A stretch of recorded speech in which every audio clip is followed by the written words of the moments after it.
بسم الآب والابن والروح القدس الإله الواحد آمين.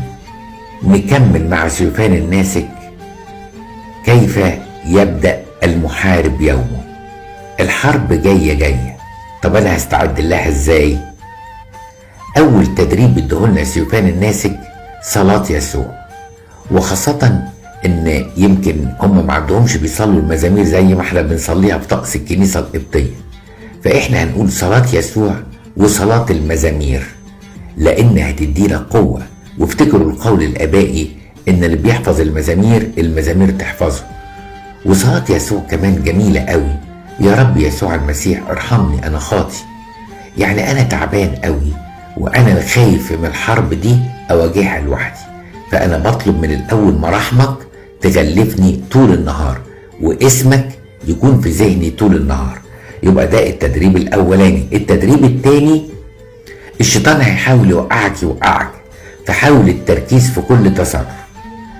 التصرف اللي جاي ده يا ترى فيه روح سلام ولا فيه روح هياج وروح تقويم؟ أي حاجة فيها عدم سلام اعرف إن مش مصدرها الله، وبالتالي خلي بالك من كل تصرف، من كل نصيحة، من كل هياج داخلي. لما انت بتستعد اكيد هيكون عندك وقاية اعلى شوية. الفكرة الثالثة اللي بيشجعنا على اقتنائها سيفان الناسك، وضعت الرب امامي في كل حين لانه عن يميني فلا اتزعزع.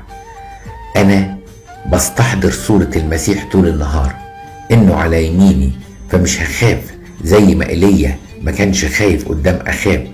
انا المسيح عن يميني فمش هخاف زي داود وان سار في ظل وادي الموت. يبقى انا عاوز اركز على صورة المسيح تكون معايا طول النهار. يبقى صلاة يسوع والمزامير. 2 الشيطان هيحاول يوقعني فاكون مركز. 3 المسيح عن يميني.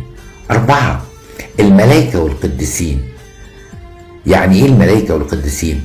لو تفتكروا في سفر دانيال ازاي ان ربنا بعت له الملاك جبرائيل من اليوم الاول يساعده، وبعدين لما الحرب كانت شديدة قوي جبرائيل استدعى ميخائيل اللي جه وانهى الحرب. يعني الملائكة حوالينا، الملائكة بتساعدنا، القديسين بتسمع نداءاتنا بتدبير الهي. وعلشان كده اوعى تخش الحرب وحدك وخلي اللي معاك اكتر من اللي عليك. يبقى الاستنجاد بالملائكة والاستنجاد بالقديسين. ده طبعا ما تلغيش النقطة اللي قبليها ان المسيح عن يميني. اخر نقطة، نادي على شفيعك. مفيش احلى من صداقة الانسان مع احد القديسين. قل له الله انت سايبني ليه؟ انا مش عاوزك تسيبني لحظة في يومي كله. الحرب شديدة والضغوط كتيرة وانا مش هعرف امشي من غيرك يا صاحبي.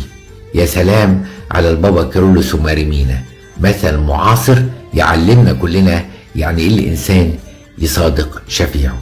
اقول لكم ايه؟ صباح الخير.